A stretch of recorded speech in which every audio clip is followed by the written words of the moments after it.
Welcome to lecture 4 in this NPTEL online certification course on bioreactors, the 10-hour 10-hour course.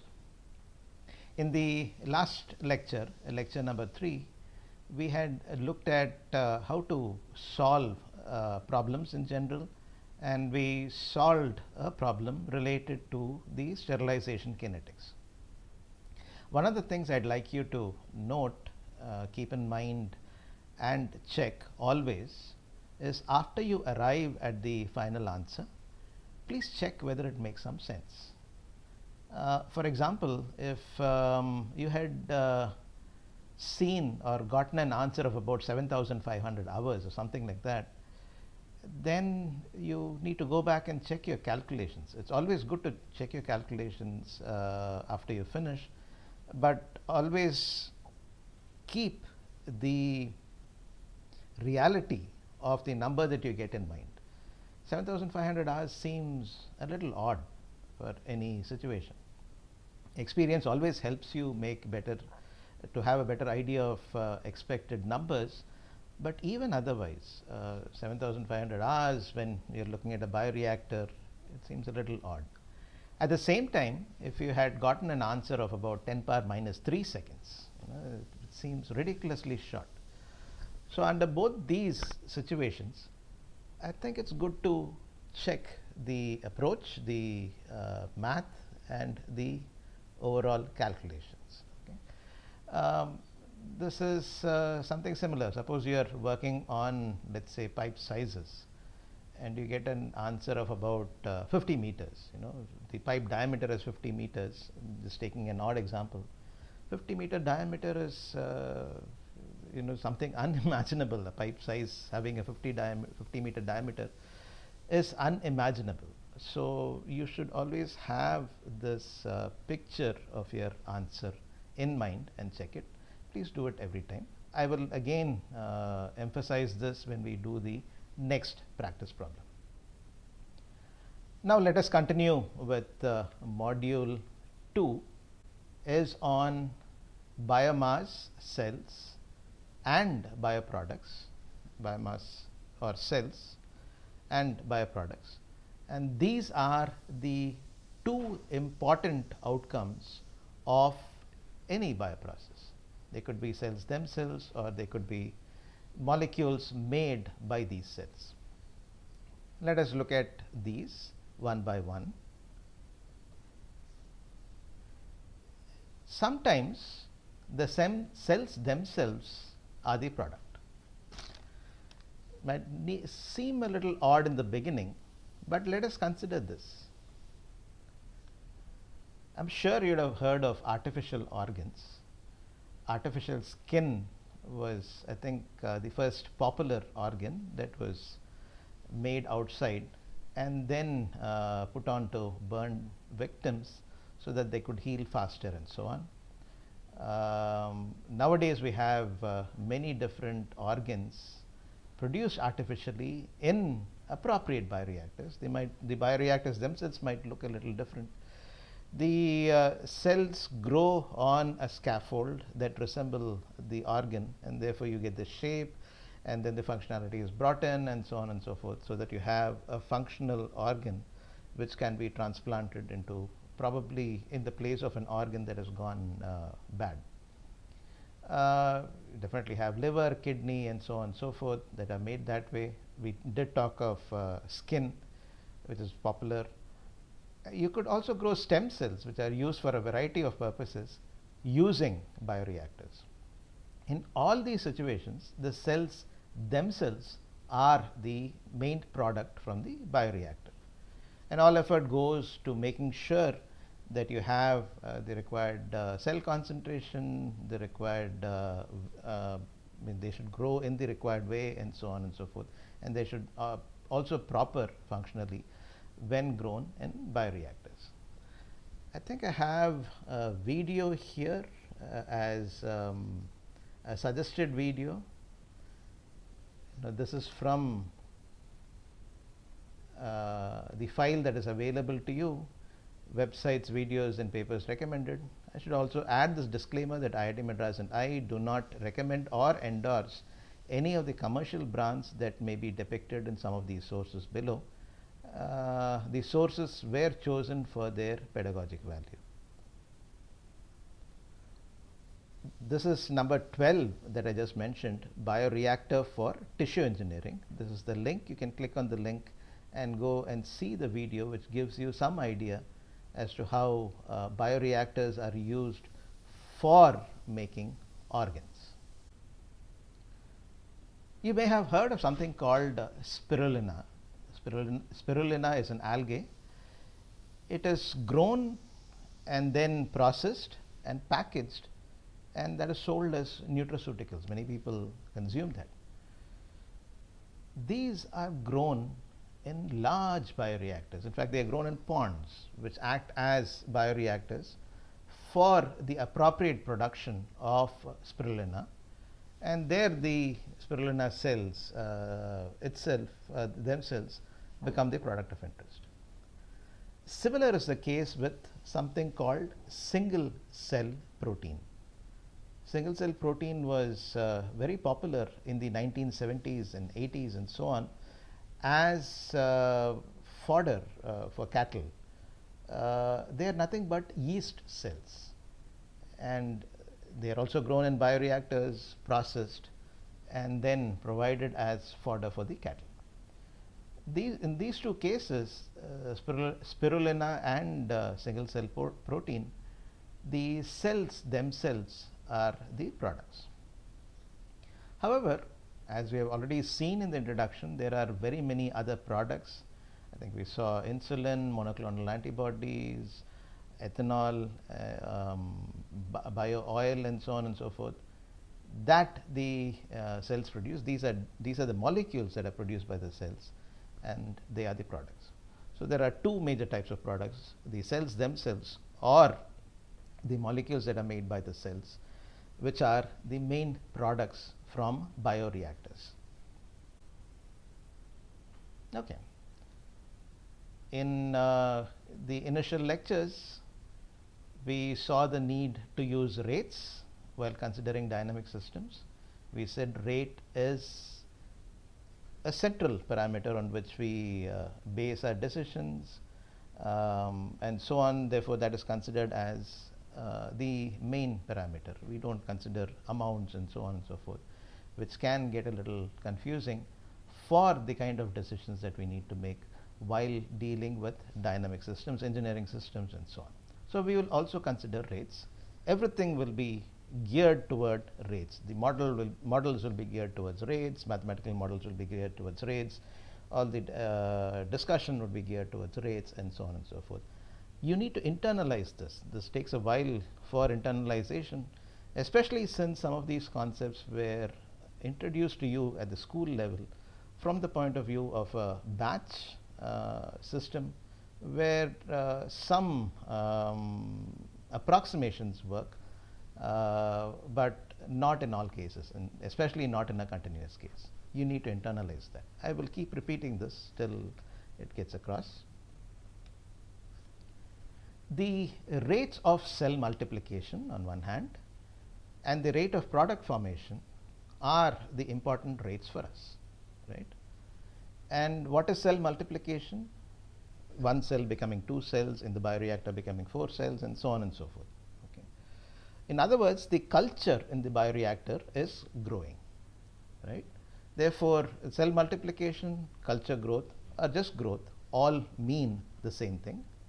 The cells, you would have probably learnt in a basic biology course, they undergo something called a cell cycle, and that is also sometimes seen as some sort of a growth, not always. But we are not talking about that. We are talking of the multiplication of cells. You need to keep this in mind. It's not the cell volume changing during the cell cycle and so on and so forth. Each cell's volume is changing during the cell cycle. That is not what we consider growth here. This is culture growth or the cell multiplication. If we consider single cell, the simplest mathematical representation or a mathematical model is as follows. the rate of cell growth as given by Rx is directly proportional to the cell concentration x, the first order model, or equals a certain mu into x. Note that mu may or may not be a constant depending on the situation. Okay, you need to again internalize this. Mu may or may not be a constant. And also there are organisms called molds. For example, Aspergillus niger is a common mold that grows on bread. They are these stringy organisms that grow by extension of their strands, or the hyphae as they are called. They extend, their mass increases, but the number is still all limited to just that one, with the mass increasing. In such a case, this may not be valid if x is the number concentration of the cells. You need to keep this in mind. We will use this model as needed. In this lecture, I am going to present some concepts, and we will use the concepts a little later. So let's just focus on the concepts in this particular lecture. This is not the only model that is available for cell growth. There are many such models, and we will see some of them. This is an introductory course, so we'll see only some of them. One other model, I think I'll just show you just one other model. It's called the logistic equation, which is helpful in certain situations, where Rx, the rate of growth, equals k into x into a 1 minus beta x, where k and beta are the model parameters which change according to the system. And this goes with the condition that x equals the initial cell concentration x0 at time t equals 0. This is called the logistic equation, which is valid under certain circumstances. And in an advanced course, one can consider structured models, which essentially consist of or take into account compartmentalization in the cell. They could be actual compartments such as the nucleus, the mitochondria, and so on and so forth, or they could be even conceptual. Okay. Some examples of the compartmental or the structured models are compartmental models, metabolic models, cybernetic models, and so on and so forth. This being an introductory course, let's not get into the details, but you need to probably be exposed to them so that you'll be able to recognize them when you see them in the future. Then there could be some models which take into account the distribution and ages of cells in the culture. The above models, the Rx equals mu x or Rx equals kx into 1 minus beta x, the logistic equation, they considered all the cells to be at the same age in the bioreactor. That need not be true. There could be a variation in the ages of cells, and that distribution, the variation, is taken into account in the segregated models. Okay. The substrates, something called substrates, we have already seen what a substrate is. We'll see that in detail now, are converted to cells through cell multiplication and bioproducts. The bioproducts could be made by the metabolic reactions inside the cells or the genetic processes inside the cells. The genetic processes are transcription, translation, the gene, which is a part of the DNA, that gets transcribed, translated to probably a protein. The protein could be a product. That's what we mean by the product resulting from a genetic process, or it could be a metabolite that is made by the metabolic reactions in the bioreactor. So let us look closer at the substrates. What are substrates? In layman's terms, substrates are raw materials that are food for the cells, and a typical example is glucose.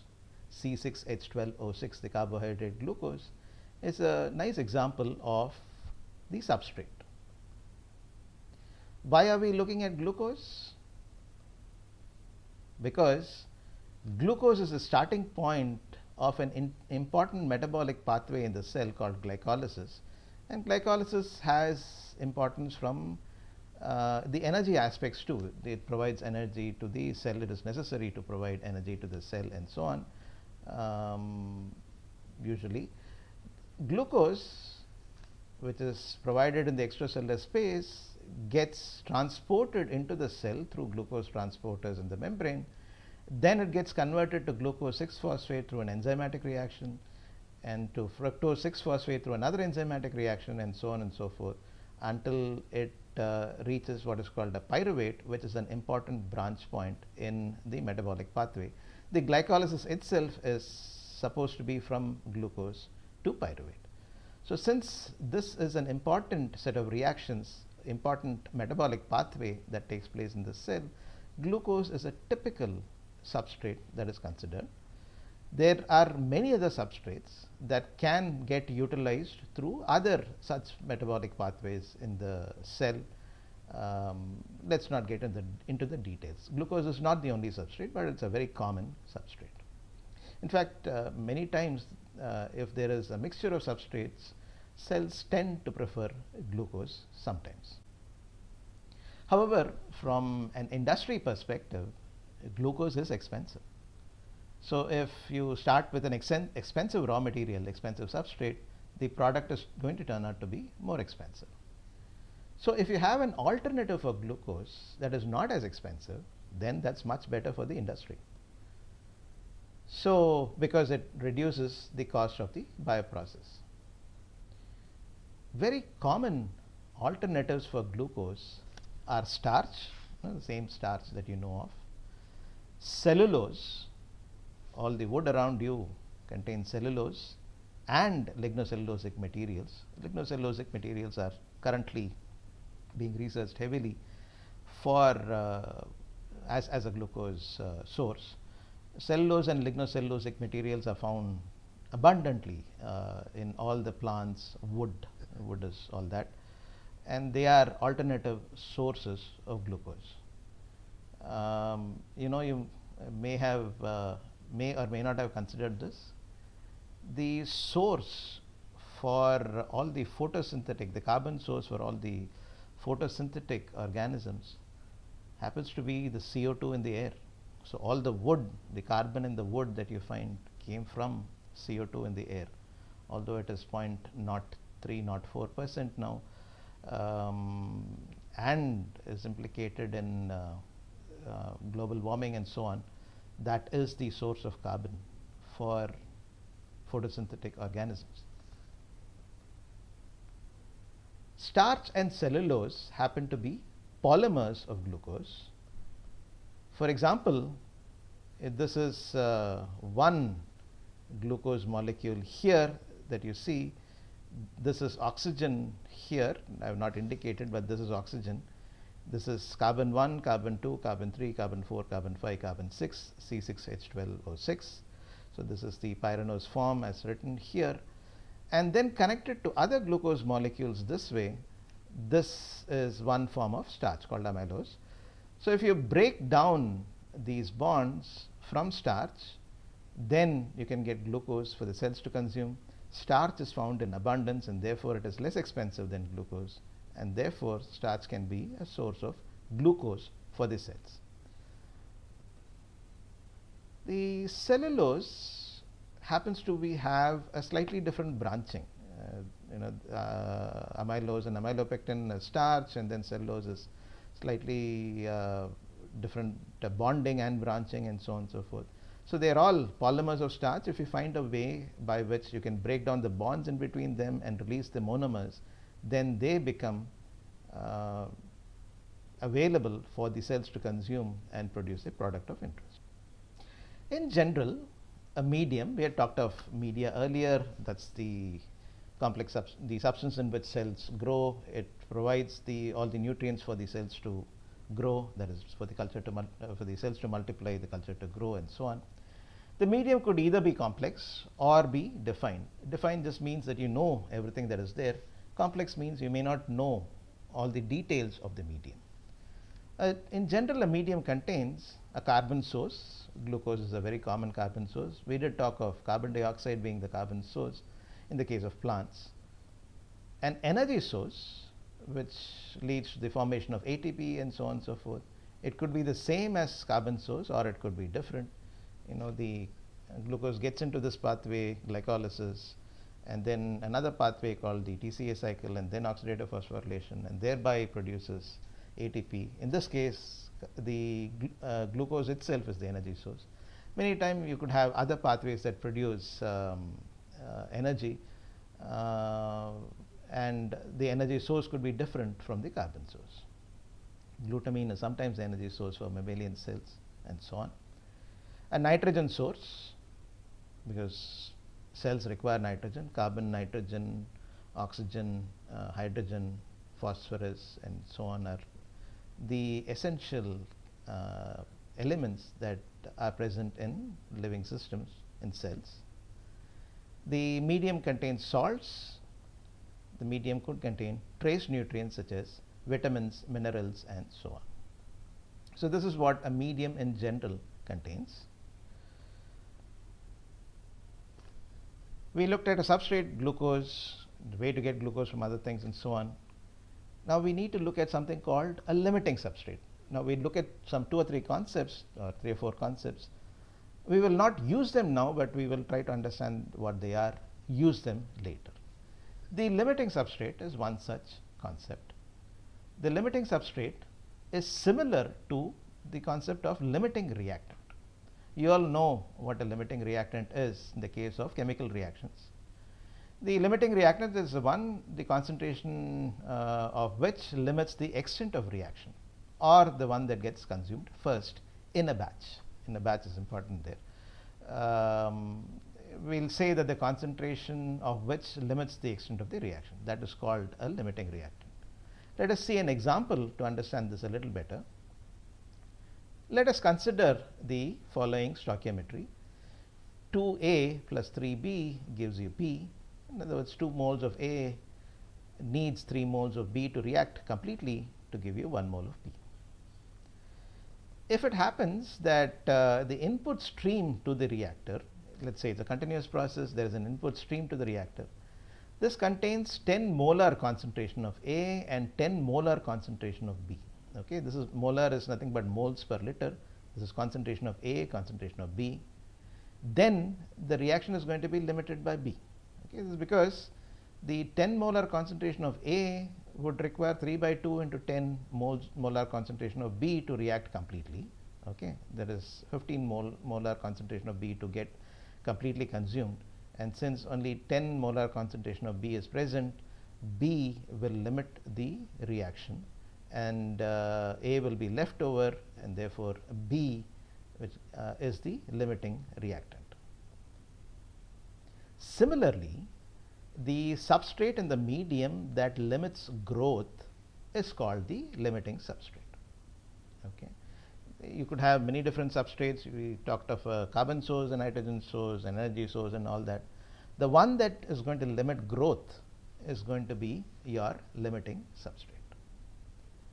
If we consider the limiting substrate, and let us say if S is the limiting substrate, then the variation of the specific growth rate mu, remember that Rx equals mu x we said.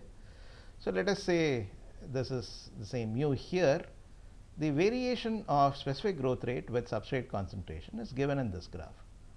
This is a rectangular hyperbola. It increases and then it saturates somewhere here to a value of mu m, maximum specific growth rate. Okay.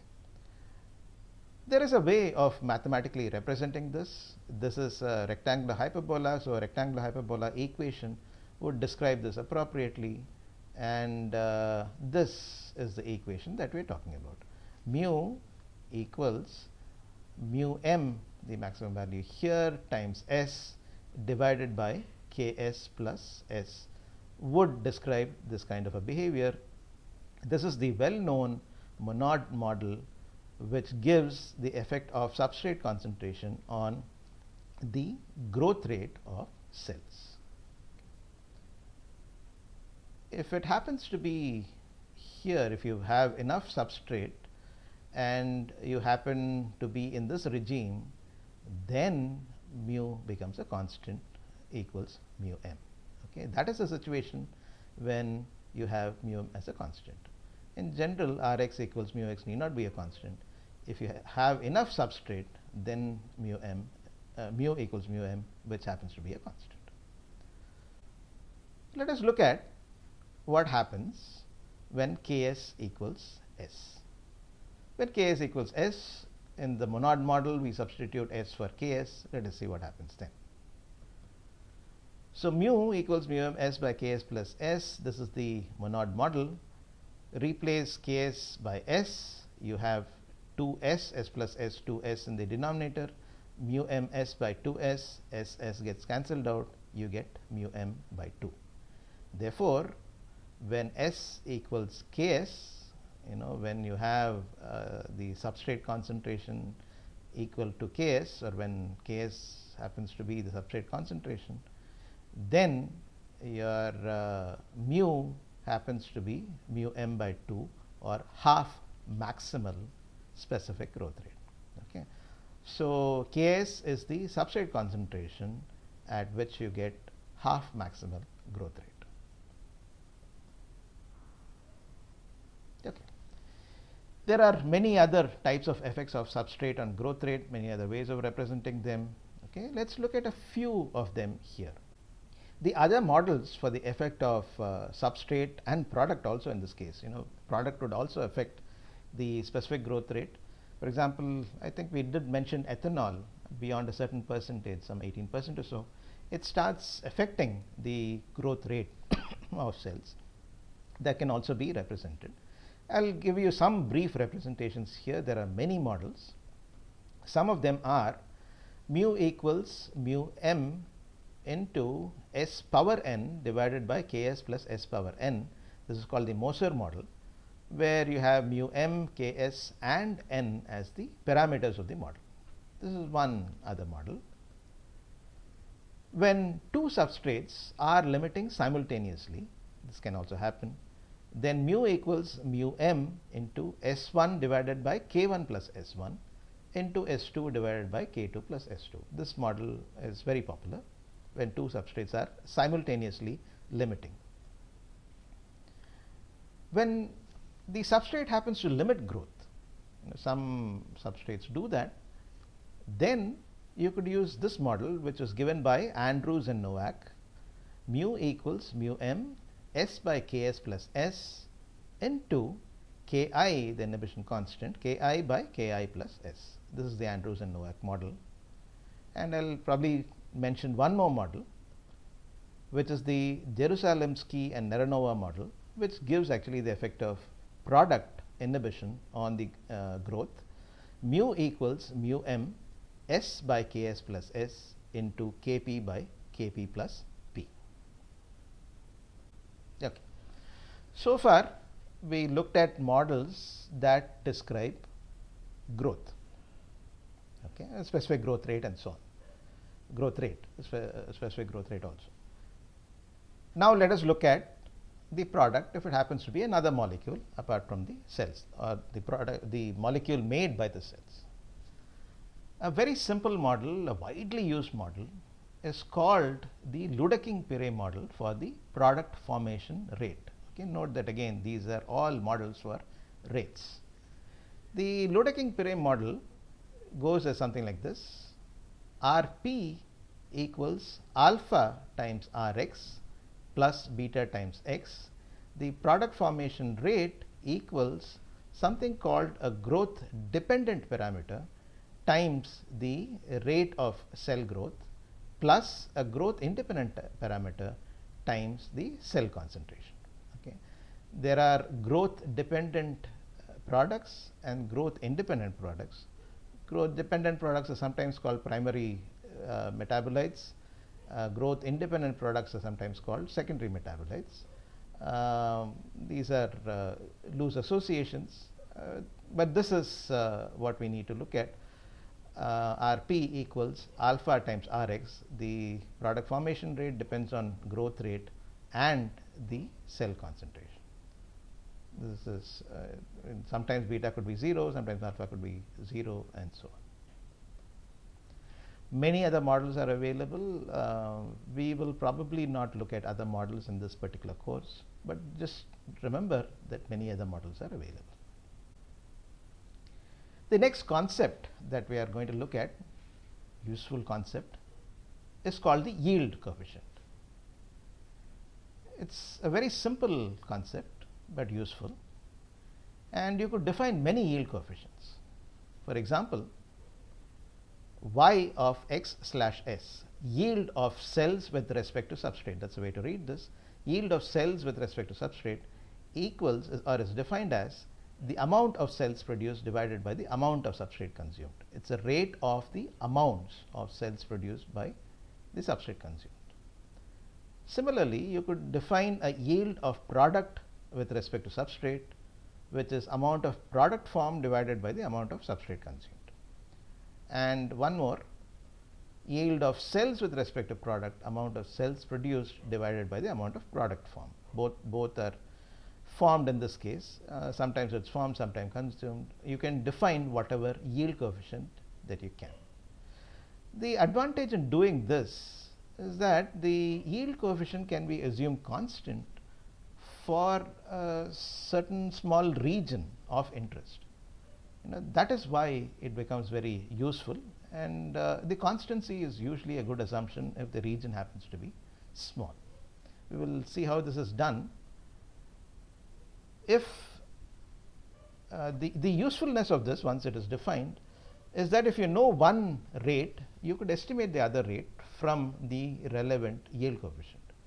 For example, if the substrate consumption rate is needed and is not known, but the growth rate is known, you could estimate the substrate consumption rate from the growth rate if the yield coefficient is known and can be taken to be a constant. For example, the substrate consumption rate Rs is 1 by Yx times Rx. This comes directly from the definition of the yield coefficient itself. Amount of cells produced by the amount of substrate consumed, those are amounts, is the yield coefficient. Therefore, if you are looking at substrate, it will be 1 by Yx times Rx. This is rate of substrate consumption, rate of cell formation. So, going by our first model, this can be written as Rx equals mu x. Therefore, Rs equals 1 by Yxs times mu x. We will actually use these to compute some useful parameters in the next module. For now, just know about this. Probably tell you one more thing. One more concept, and I think we will stop finish up this module here. This is the concept of maintenance. The substrate, glucose for example, goes towards cell multiplication or culture growth. Cells multiplying, culture growth. But the cells are complex systems. They have a lot of reactions happening in them. They have a lot of processes happening in them. There's a lot of genes going to proteins, sort of transport happening in them, ATP being made, ATP being used, all kinds of things are happening. And energy is required for all of them. And the substrate needs to provide energy for such processes. So, such processes such as metabolism, transport, genetic transformations, genetic processes, and so on and so forth, are called cell maintenance. So, the substrate goes for cell maintenance, and once this is satisfied, then it goes for cell multiplication. We didn't consider this explicitly so far. We need to consider this because when the substrate level is low, it goes completely towards cell maintenance activities, and no growth is apparent. No growth is observed. Apparent means observed. No growth is observed. So, it's all going to cell maintenance. There will be substrate consumption, but it doesn't show up as growth, which means everything is going to maintain the cell, maintain the activities of the cell. A way of representing this in terms of rates is the rate of growth equals an apparent specific growth rate, an observed specific growth rate times the cell concentration x. And this apparent specific growth rate can be defined as the difference between the true specific growth rate, which is obtained when all the substrate goes towards cell multiplication alone. That's a concept, mu t, true specific growth rate, and the difference between mu t and something called an endogenous metabolism constant. Mu a is the apparent or the observed specific growth rate, mu t is the true specific growth rate, and Ke is the endogenous metabolism constant. So mu a equals mu t minus Ke. And using the yield coefficient, Rs, the substrate consumption rate, is 1 by y-axis apparent, the yield, apparent yield, times apparent specific growth rate into cell concentration, plus something called m into cell concentration, where m is the specific maintenance rate. I think this is a nice place to close this particular lecture. We did see quite a lot of concepts. Very briefly, we saw that the cells themselves could be products. Very quickly, let us go through what all we saw. And there could be other products that are made. We are looking at writing down expressions for rates of these, rate of growth or cell multiplication and rate of product formation. Initially, we saw expressions for rate of growth, Rx equals mu x. Mu may or may not be a constant depending on the situation. Then we said that there are other models. This is the logistic equation, and in an advanced course one can consider structured models, segregated models, and many other things. The substrates are converted into cells and products. We saw that glucose is a typical substrate because it participates in one of the important metabolic pathway in the cell called glycolysis. And we saw some alternatives for glucose because glucose is expensive from the context of the industry. Starch cellulose and lignocellulosic materials are good alternatives to glucose.